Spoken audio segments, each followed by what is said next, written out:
कि हम लोग मैग्नेटिक मटेरियल को मेन 3 टाइप्स में डिवाइड किए हैं, पैरामैग्नेटिक, डायमैग्नेटिक और फेरोमैग्नेटिक।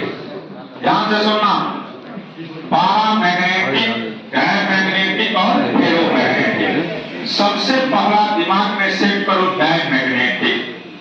डायमैग्नेटिक मटेरियल हम उसको कहते हैं अगर उस मटेरियल को हम किसी मैग्नेटिक फील्ड में रखते हैं तो धीरे धीरे मैग्नेटाइज तो होता है, लेकिन डायरेक्शन हमेशा ओरिजिनल मैग्नेटिक के क्या होते हैं, अपोजिट। क्या होता है, अपोजिट। इसमें आपको ध्यान में रखना है ससेबिलिटी का वैल्यू। इसमें ससेबिलिटी का वैल्यू नेगेटिव होता है और जीरो से छोटा होता है और नेगेटिव होता है ससेबिलिटी। एक रिलेशन होता है रिलेटिव परमेबिलिटी म्यू आर और ससेबिलिटी में रिलेशन। तो म्यू आर का वैल्यू होता है 1 plus susceptibility, 1 plus susceptibility, 1 plus susceptibility. बराबर पूछा जाता है बोर्ड में कि म्यू आर रिलेटिव परमेबिलिटी का वैल्यू क्या होता है, तो याद रखोगे म्यू आर का वैल्यू हमेशा होता है 1 प्लस ससेबिलिटी। 1 प्लस ससेबिलिटी को क्या कहते हैं हम लोग, रिलेटिव परमेबिलिटी। क्लियर हो गया? रिलेटिव परमेबिलिटी का कोई वैल्यू पूछेगा आपसे तो सीधा याद रखोगे म्यू आर का वैल्यू होता है हमेशा 1 प्लस ससेबिलिटी, 1 प्लस ससेबिलिटी। इसको हम लोग ससेबिलिटी के नाम से जानते हैं।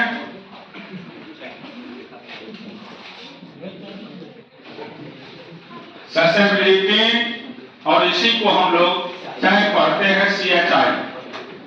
अब देखिए ये फॉर्मूला बराबर पूछे जाते हैं कि रिलेटिव परमेबिलिटी होता क्या है, तो रट जाइएगा रिलेटिव परमेबिलिटी का वैल्यू हमेशा होता है 1 प्लस ससेबिलिटी, 1 प्लस ससेबिलिटी। पहला पॉइंट तो यही याद रखना है आप लोग को कि रिलेटिव परमेबिलिटी म्यू आर का वैल्यू क्या होता है, तो ध्यान में सेट कर दो कि म्यू आर का वैल्यू हमेशा होता है बाबू 1 प्लस ससेबिलिटी को क्या कहते हैं लोग, रिलेटिव परमेबिलिटी।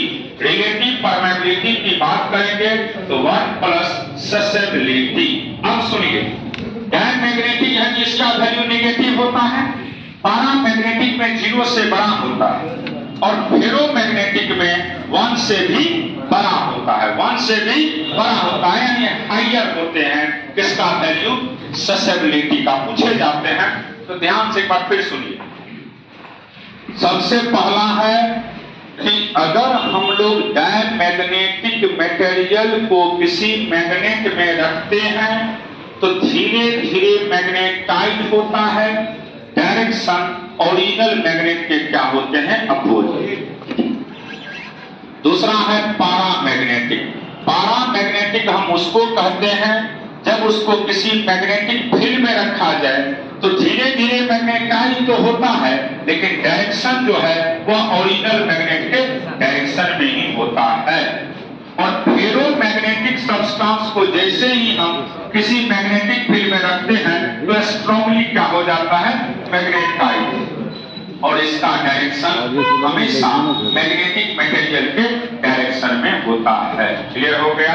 पहला चीज है कि फेरोमैग्नेटिक सब्सटेंस हम उसको कहते हैं अगर उसको किसी मैग्नेटिक फील्ड में रखा जाए तो धीरे धीरे मैग्नेटाइज तो होगा और इसका डायरेक्शन जो है, सॉरी, अगर फेरोमैग्नेटिक सब्सटेंस है तो क्या होगा, स्ट्रांगली मैग्नेटाइज होगा और इसका डायरेक्शन ओरिजिनल मैग्नेट के डायरेक्शन में होगा। पॉइंट क्लियर हो गया? अब फिर सुनिएगा ध्यान से। हम लोग फेरोमैग्नेटिक सब्सटेंस को 2 पार्ट्स में डिवाइड किए हैं। एक होता है सॉफ्ट मैग्नेट और एक होता है हार्ड मैग्नेट। एक होता है सॉफ्ट और दूसरा होता है हार्ड। सॉफ्ट किसको कहते हैं सुनिएगा, जिसका रिटेंटिविटी, कोरिसिविटी और हिस्टेरेसिस लॉस, जिसका रिटेंटिविटी, कोरिसिविटी और हिस्टेरेसिस लॉस तीनों स्मॉल होगा उसको सॉफ्ट कहा जाता है। उसको क्या कहा जाता है, सॉफ्ट। पूछा जाता है कि सॉफ्ट मैग्नेट का यूज कहां किया जाता है, तो याद रखेंगे ट्रांसफार्मर में, एसी जनरेटर में, मोटर में, जितना भी चीज है हर जगह वहां यूज किया जाता है। किसका बाबू, शॉफ्ट का। हार्ड हम उसको कहते हैं जिसका रिटेंटिविटी, पोरिसिविटी और हिस्टेरेसिस लॉस, रिटेंटिविटी, पोरिसिविटी और हिस्टेरेसिस लॉस जिसका है होता है, उसको क्या कहते हैं हम लोग? Hard magnet. क्या कहते हैं? Hard magnet. क्लियर हो गया? उसके बाद इसमें याद रखिएगा कि भी पूछा जाता है कि हार्ड मैग्नेट का यूज कहां किया जाता है, तो परमानेंट मैग्नेट में। कहां पे? कहां पे? परमानेंट मैग्नेट में। एक होता है Curie point temperature. Curie point temperature हम उसको कहते हैं जहां पे फेरोमैग्नेटिक, पैरामैग्नेटिक में या पैरामैग्नेटिक फेरोमैग्नेटिक सब्सटेंस पैरामैग्नेट में जिस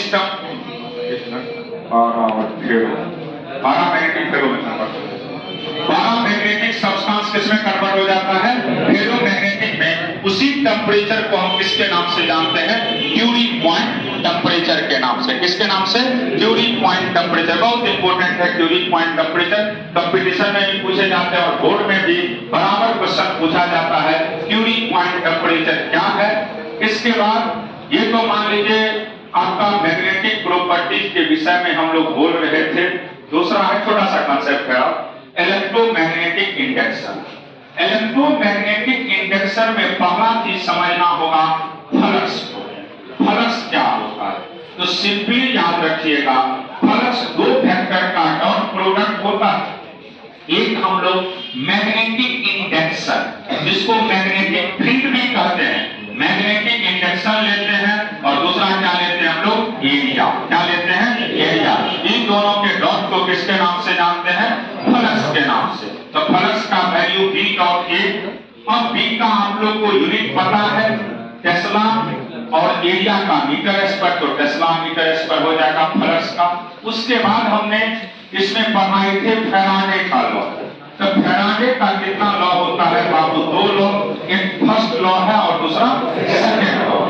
फर्स्ट लॉ सिंपल है कि हम लोग को अगर इंड्यूस्ड ईएमएफ के डायरेक्शन को फाइंड करना हो तो फर्स्ट लॉ के मदद से, और ई इंड्यूस्ड का वैल्यू होता है सेकंड लॉ में ई इंड्यूस्ड बराबर माइनस d5 है। इस पे खूब क्वेश्चन पूछे जाते हैं। नहीं क्वेश्चन पूछेगा तो ये फार्मूला भी पूछ सकता है। ई इंड्यूस्ड का वैल्यू क्या होता है? Minus d5 dt। हमने पढ़ाए थे कि इंड्यूस्ड करंट जो होता है वह रेजिस्टेंस पे डिपेंड करता है, ईएमएफ पे डिपेंड करता है। बताएंगे अभी तुरंत सब कुछ के विषय में। चार्ज भी पढ़ाई थी, इंड्यूस्ड चार्ज याद है? इंड्यूस्ड चार्ज के विषय में भी पढ़ाना है यहीं पे, इंड्यूस्ड चार्ज का वैल्यू क्या होता है। उसके बाद दूसरा है लेंज लॉ। इसके विषय में लेंज लॉ, और लेंज लॉ के बाद है इसमें हॉल इफेक्ट, जिसको मोशनल ईएमएफ कहते हैं। किसके नाम से क्या कहते हैं उसको? मोशनल ईएमएफ, जिसका वैल्यू ई इंड्यूस्ड का वैल्यू VPL होता है। ई इंड्यूस्ड का वैल्यू VPL होता है। ई इंड्यूस्ड का वैल्यू VPL होता है।